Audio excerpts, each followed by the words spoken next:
महाराष्ट्र में नहीं थम रही है मौत की रफ्तार। 24 घंटे में 920 लोगों ने तोड़ा दम। महाराष्ट्र में 57,000 से ज्यादा नए केस, रिकवरी रेट 85% से ज्यादा। मुंबई में आज फिर से बढ़ गए कोरोना के केस। पिछले 24 घंटे में 3800 से ऊपर केसेज आए, 77 की मौत। कल मुंबई में आए थे करीब 2500 केस। पिछले कई दिन से नए मामलों में आ रही थी कमी। नागपुर में पिछले 24 घंटे में 82 लोगों की कोरोना से मौत हुई, 4000 से ज्यादा नए केस। आज सुप्रीम कोर्ट ने थपथपाई बीएमसी की पीठ। केंद्र और दिल्ली सरकार से कहा बीएमसी अधिकारियों से सीखें कि कैसे मैनेज की ऑक्सीजन की सप्लाई और कोरोना से लड़ाई। सुप्रीम कोर्ट के कोरोना से लड़ने के मुंबई मॉडल की तारीफ पर सीएम उद्धव ठाकरे ने कहा कि केवल प्रशासन की नहीं, लोगों की जीत है। आपके नियमों का पालन करने से ये हुआ है। कोरोना की रफ्तार के बीच वैज्ञानिक सलाहकार विजय राघवन की चेतावनी, तीसरी लहर के लिए तैयार रहे देश। जनता को ऑनलाइन संबोधित करते हुए बोले सीएम उद्धव ठाकरे, सिर्फ दूसरी नहीं तीसरी लहर का भी जिक्र किया, तैयारी कर रहे हैं हम। सिर्फ 5 राज्यों से आए करीब 47% कोरोना के केस। महाराष्ट्र से करीब 13.5% डेली केस।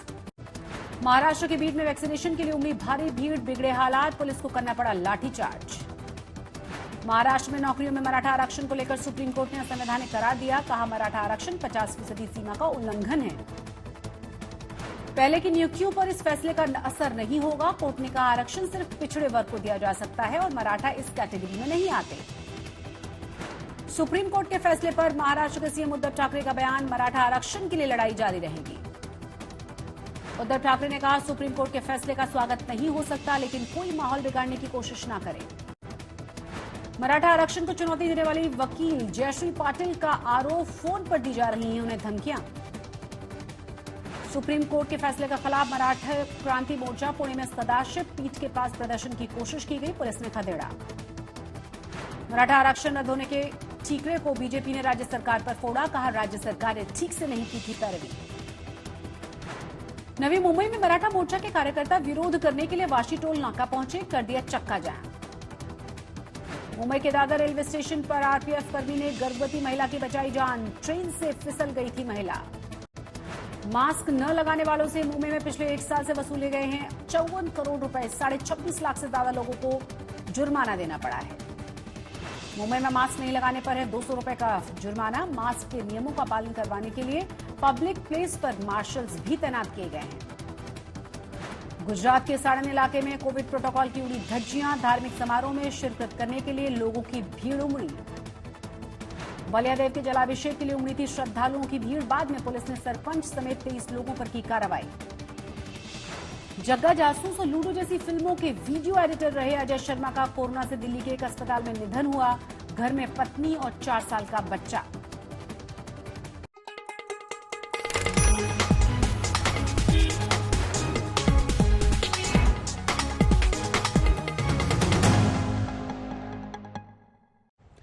क्या आपने कभी कोरोना के लिए किया जाने वाला टेस्ट करवाया है?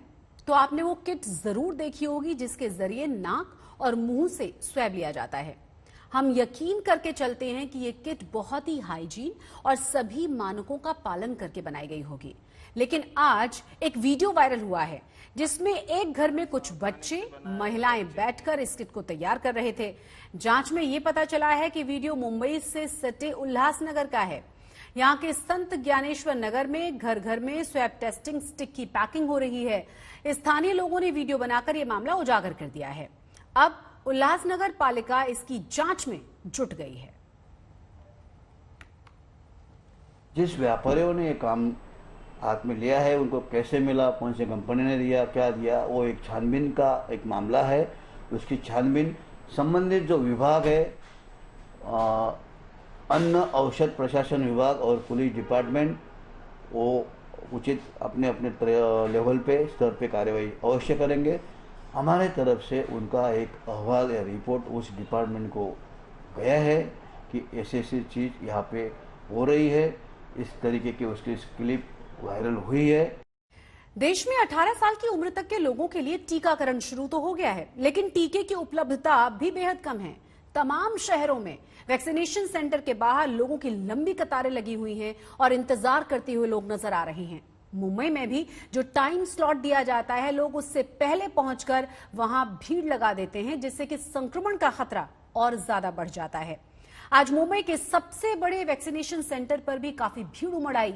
यहां के डीन के मुताबिक लोगों ने 12 बजे के बाद आने के लिए लोगों से कहा गया था, क्योंकि वैक्सीन सुबह आनी थी, लेकिन लोग नहीं माने और सेंटर की तरफ आने लगे। हालांकि जल्द ही इस भीड़ को मैनेज कर लिया गया। बीएमसी बार बार लोगों से अपील कर रही है कि वैक्सीनेशन सेंटर्स पर भीड़ न लगाएं।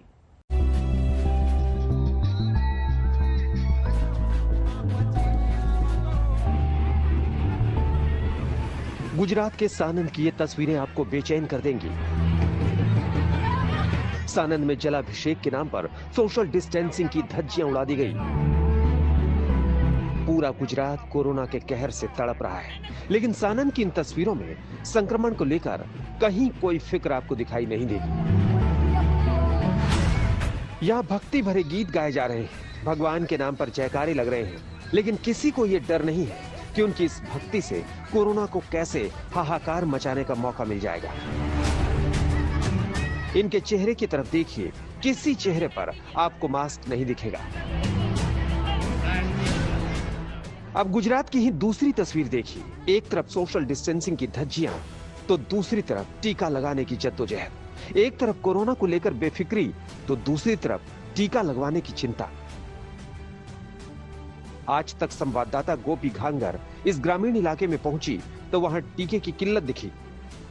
इधर बताया गया कि 40 साल से ऊपर को देने का है, उसका 40 साल के नीचे को अभी नहीं देने का है। 3-4 दिन से घूम रहा हूँ मैं सेकंड डोज के लिए, और हर जगह, हर अस्पताल, सानंद सिविल, नगर पालिका, प्राइवेट में भी गया, प्राइवेट में से भी नहीं मिल रहा है, पैसा देख के भी। क्या बताया गया? अभी 45 की जिसकी उम्र है उनको दे रहे हैं वैक्सीन, उनके नीचे का भी उनके पास है नहीं, जब आएगा तब देंगे। जब से 18 साल की उम्र तक टीके की इजाजत मिली है, लोग जल्द से जल्द टीका लगाने को बेताब हो रहे हैं। मुंबई के इस वैक्सीनेशन सेंटर की लंबी कतार खुद ब खुद बहुत कुछ कह देती है। इस वक्त हम दादर में हैं। एक पार्किंग लॉट में ये वैक्सीनेशन सेंटर शुरू किया गया है, जहां पर ये भी फैसिलिटी है कि जो व्हीलचेयर के लोग हैं वो लोग कार में आ सकते हैं, ड्राइव थ्रू कार में बैठे बैठे ही वैक्सीनेशन हो जाएगा। तो ये सुबह की जो गर्दी है, ये 2 से 3 घंटे में आप कह सकते हैं कि वैक्सीनेशन सेंटर्स पे जो डोजेज हैं, वो दिन के जो डोज हैं वो एग्जॉस्ट हो जाते हैं। एक तरफ बीएमसी के ऊपर ये चैलेंज है कि 18 to 45 इयर्स में जो एज ग्रुप में जो लोग हैं उनको वैक्सीन दे, दूसरा ये कि जो सेकंड डोज पेंडिंग है उनको सेकंड डोज दे। तो इन सारी दिक्कतों में जो वैक्सीन का स्टॉक है वो कहीं ना कहीं कम पड़ रहा है। और अब आपको भोपाल के एक टीका केंद्र का हाल दिखाते हैं, जहां आपको लोगों की लंबी कतार दिखेगी, इंतजार दिखेगा और टीके का संकट भी दिखेगा। मध्य प्रदेश की राजधानी भोपाल आज 18 साल से ऊपर के लोगों के लिए वैक्सीनेशन का पहला दिन था। बड़ी संख्या में लोग पहुंच गए वैक्सीनेशन सेंटर पर, लेकिन स्थितियां देखिए किस कदर भोपाल में, राजधानी है जो, वहां पे बिल्कुल अव्यवस्था फैल चुकी है। सामने आप तस्वीरों में देखिए वो गेट बंद जो आप देख रहे हैं, उस गेट के दूसरी तरफ 18 साल से लेकर 44 साल तक का जो एज ग्रुप है उन्हें वैक्सीन लगनी है, लेकिन वो इतनी बड़ी संख्या में लोग पहुंच गए कि यहाँ पर उतनी वैक्सीन उपलब्ध नहीं थी। और इसीलिए अगर आप देखें तो यहाँ पे सोशल डिस्टेंसिंग की पूरी तरीके से धज्जियां उड़ चुकी हैं।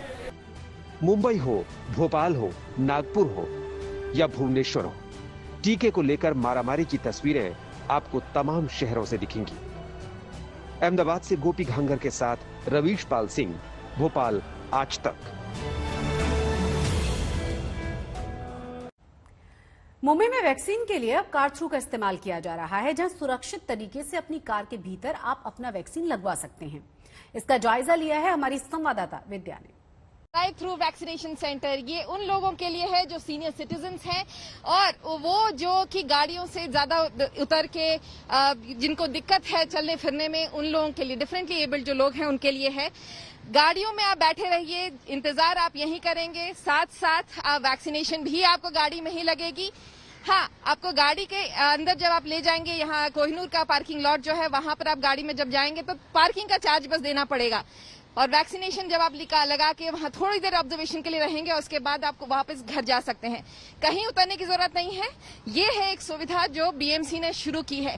यहाँ पर थोड़ा सा ट्रैफिक डिपार्टमेंट को थोड़ी दिक्कत जरूर होती है, लेकिन आप देख लीजिए यहाँ पर ये जो ड्राइव थ्रू है, बड़ी लंबी कतार है। ये मुंबई का आर्टीरियल रोड है, लेकिन यहाँ पर बहुत सारे लोग इसी इंतजार में हैं कि यहाँ पर पूरे दिन भर में तकरीबन 7-8 घंटे जो तकरीबन 2000 डोजेस लगते हैं वैक्सीन के, वो उन्हें लग जाएं और वो यहाँ पर वैक्सीन से सुरक्षित होकर निकल पड़े। कैमरामैन राकेश सालर के साथ विद्या, मुंबई आज तक। सुप्रीम कोर्ट ने महाराष्ट्र के उस कानून को निरस्त कर दिया है जिसके जरिए मराठा समुदाय को शिक्षा और सरकारी नौकरियों में आरक्षण दिया गया था। सुप्रीम कोर्ट ने कहा है कि मराठा समुदाय के लोगों को सामाजिक और शैक्षिक रूप से पिछड़ा घोषित नहीं किया जा सकता। बीजेपी कह रही है कि महाराष्ट्र सरकार ने मामले में राज्य के पक्ष की सही से पैरवी ही नहीं की और उद्धव सरकार ने गेंद को केंद्र के पाले में डाल दिया है।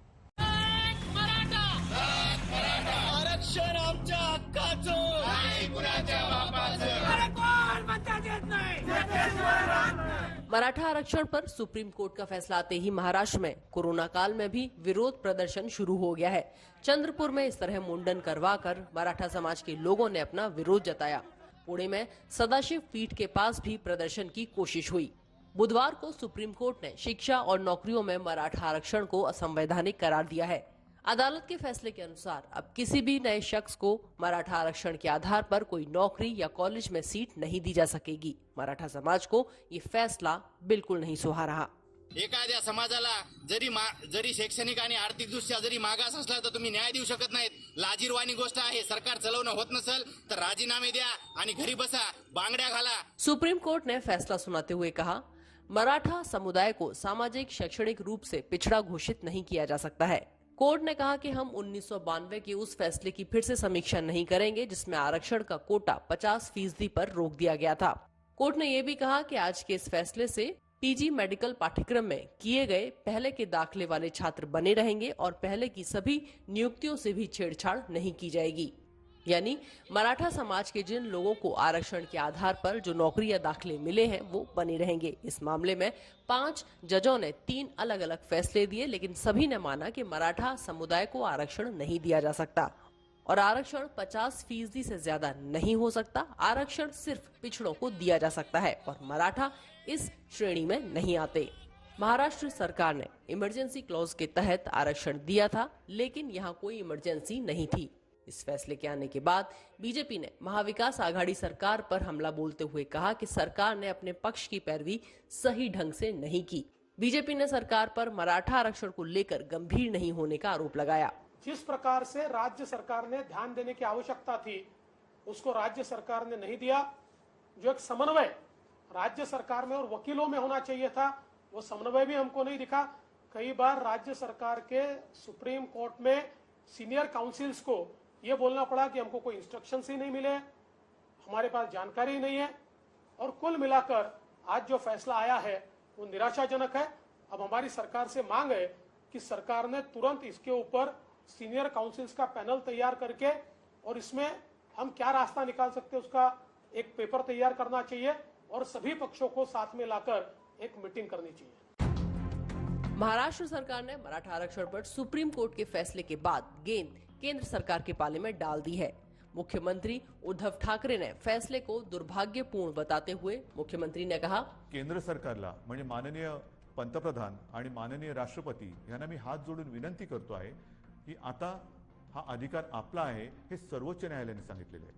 आपण 370 कलम काश्मीरचं हटवताना जी हिम्मत दाखवली तीच हिम्मत आणि तीच संवेदनशीलता आम्हाला आता पाहिजे। सर्वोच्च न्यायालयाने यापूर्वी जे 2 निकाल दिले होते ते शहाबानो खटला असेल किंबहुना अॅट्रॉसिटी ऍक्ट असेल, तो सुद्धा केंद्र सरकारने म्हणजे संसदेने आपल्या अधिकाराचा वापर करून बदलला आणि एक संवेदनशीलता दाखवली। मग आता तर सर्वोच्च न्यायालयाने सांगितलेले की हा अधिकार आपला आहे आणि हा अधिकार आपला आहे म्हटल्यानंतर आम्ही सगळेजण एकत्र आहोत। महाराष्ट्रामध्ये ज्या वेळेला हा निर्णय घेतला गेला तेव्हा जे सर्व पक्ष एकत्रित आले होते ते सर्व पक्ष आज सुद्धा एकत्रित आहेत। आम्ही एकमुखी आपल्याला विनंती करतो आहे की आपल्याला जे जे काही सहकार्य आपल्या राज्यातून पाहिजे असेल, आमच्या राज्यातून पाहिजे असेल, ते आम्ही करतो आहोत, नक्कीच करू। केंद्र सरकार की दो जिम्मेदारी है। एक जो उन्होंने हमें कहा था पार्लियामेंट के पटल पे कि राज्यों का अधिकार आबादित है, तो सुप्रीम कोर्ट के इस फैसले के खिलाफ वो अपील करके या नया कानून बना के या कॉन्स्टिट्यूशन अमेंड करके हमारे अधिकारों को आबादित करने का काम करे। एक दूसरा, कोर्ट में जिस तरह से कहा गया कि ये अधिकार बैकवर्ड कमीशन को है कि वो जांच कर राष्ट्रपति को पास भेजे और राष्ट्रपति उस पर निर्णय ले। हम मांग करते हैं कि केंद्र सरकार, अभी तक उन्होंने बैकवर्ड कमीशन की स्थापना नहीं की है, तात्काल रूप से करे। महाराष्ट्र सरकार की तरफ से मराठा समाज किस तरह से बैकवर्ड है, एसबीसी का आरक्षण कैसे दिया जाएगा, ये सारी चीजें हम मुहैया कराएंगे, मांग करेंगे और ये कमीशन के माध्यम से राष्ट्रपति महोदय निर्णय लें ताकि महाराष्ट्र समाज को ये आरक्षण मिले। दोनों निर्णय ये केंद्र के अख्तियार में है। गायकवाड़ कमीशन का रिपोर्ट हाउस में जो एक्सेप्ट कर दिया गया था, उन्हीं सरकार के वक्त किया गया था। तो गायकवाड़ कमीशन का अहवाल जैसे के तैसे वहां पर पुटअप किया गया, उसके ऊपर चर्चा जब हुई, उसके ऊपर हर मुद्दे पे चर्चा करने के बाद भी समर्थन में हम लोगों ने दिया। अब उनके तरफ से, यूनियन गवर्नमेंट की तरफ से भी इस बैकवर्डनेस के बारे में, समर्थन के बारे में कुछ बातें कही जाती थी, तो उसमें फायदा होता था। अटॉर्नी जनरल को पहली बार तो मौका मिला है, आज तक सेंट्रल गवर्नमेंट पार्टी नहीं थी, तो अटॉर्नी जनरल को पहली बार पार्टी किया गया है, उसमें कुछ बयान दे, उसमें उन्होंने कुछ कहा ही नहीं। दो बयान बदले उन्होंने, ये भी रिकॉर्ड पर है हमारे पास। पहली बार कहा कि हमें अधिकार नहीं है, फिर बाद में कहा अधिकार है, और सुप्रीम कोर्ट ने आज मना कर दिया, अधिकार नहीं बोले सुप्रीम कोर्ट। तो सवाल ये है कि कमीशन, अभी जब फडणवीस साहब ने खुद कहा कि हमारा फैसला, हमारा कानून ये फुल प्रूफ है, कानून के हर दायरे में टिकने वाला है, तो उन्होंने बनाया हुआ कानून, उनकी बनाई हुई कमीशन, उन्होंने लिया हुआ फैसला, ये अगर सेट असाइड होता है तो दोष किसका है? इससे पहले जून 2019 में बॉम्बे हाईकोर्ट ने मराठा आरक्षण को बरकरार रखने का आदेश दिया था। हालांकि बॉम्बे हाईकोर्ट ने कहा था कि ये 16% नहीं हो सकता, ये नौकरी में 12% और शिक्षा में 13% से ज्यादा नहीं हो सकता। उच्च न्यायालय के इस फैसले को ही चुनौती दी गई थी। आज तक ब्यूरो। कोरोना काल में अस्पताल, बेड, एम्बुलेंस, दवाओं के लिए परेशान होते आम लोगों को बुरे अनुभवों से गुजरना पड़ रहा है। पर इस दौरान इस देश में बहुत सारे ऐसे मसीहा भी नजर आ रहे हैं जो अपनी ड्यूटी से बहुत आगे जाकर लोगों की मदद कर रहे हैं। ऐसे ही एक मसीहा हैं मुंबई के डॉक्टर दिनेश सिंह। देखिए जरा। एक तरफ जब देश सबसे ज्यादा कोरोना वायरस की मार झेल रहा है, वहीं पर कई ऐसे लोग हैं जो दिन रात लोगों की सेवा कर रहे हैं।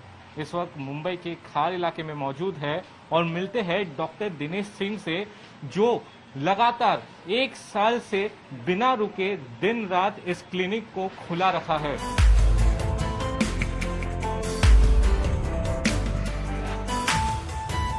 डॉक्टर सिंह का क्लिनिक पूरे दिन पूरी रात खुलता है, जबकि पिछले साल एक वक्त ऐसा भी आया था जब मुंबई में शिकायतें आ रही थी कि निजी डॉक्टर कोरोना के डर से अपने क्लिनिक बंद करके बैठ गए हैं और बीएमसी को उन्हें क्लिनिक खुलवाने के लिए नोटिस तक भेजने पड़े थे। मैं ये दवाखाना 1986 से चला रहा हूँ, 30-35 साल हो गए और कई सारे उतार चढ़ाव मेडिकल फील्ड में आए। इस साल मार्च की शुरुआत में डॉक्टर दिनेश सिंह कोरोना संक्रमित हो गए थे। उन्होंने एक ब्लड कैंप लगाया था, तब उन्होंने खुद को घर में आइसोलेट कर लिया, लेकिन तब भी घर पर खाली नहीं बैठे, मरीजों को ऑनलाइन कंसल्टेशन देते रहे। चिंता भी लगी रहती थी कि भाई मेरे 14 दिन के क्वारंटाइन में जो है पेशेंटों को कितनी तकलीफ हो रही होगी, पेशेंटों को जो है दवाई पानी जो है या सलाह, तो कभी कभार जो है सुबह शाम जो है फोन के ऊपर जो है सलाह दी जाती थी और फोन के ऊपर ही कई लोगों को मैं एडवाइस करता था कि भाई दवाई से अपना काम चलाइए, फिर जब हम आएंगे तब देखेंगे। डॉक्टर दिनेश सिंह गरीब मरीजों से फीस नहीं लेते हैं और करीब 150 जरूरतमंद लोगों को रोजाना अपने पास से खाना भी खिलाते हैं। डॉक्टर सिंह कहते हैं कि कोरोना से डरने की जरूरत नहीं है, जितनी जल्दी हो सके वैक्सीन लगवाइए और अपनी इम्यूनिटी अच्छी रखिए। 1 से 100 तक गिनती गिनेंगे तो उससे धीरे धीरे उनका जो है लंग्स का जो पावर है वो बढ़ते जाएगा। 6 मिनट में जो है 500 कदम चलना चाहिए। 6 मिनट में 500 कदम चलेंगे, उससे भी आपको पता चल जाएगा कि मेरे फेफड़े की ताकत कितनी है, अच्छी है कि नहीं है। और फेफड़े को मजबूत करने के लिए भी ये काफी अहम भूमिका निभाती है ये एक्सरसाइज, जिससे जो है आपको कोरोना से लड़ने में हिम्मत मिलती है। अपने भोजन के ऊपर ध्यान रखोगे, सवेरे दोपहर शाम जो है जितना हो सकेगा उतना तली हुई मसालेदार जो है कभी कभार ठीक है, लेकिन ज्यादातर कोशिश करिए कि सादा भोजन करें और स्वस्थ रहें, गर्मा गर्म करें, बासी भोजन का सेवन कुछ टाल दें तो अच्छा रहेगा। एक्सरसाइज तो बहुत बच्चों के साथ बड़े बूढ़े भी करें, लेडीज करें, जवान लोग भी करें, अच्छी बात है। मुंबई से सौरभ वक्तानिया के साथ आज तक।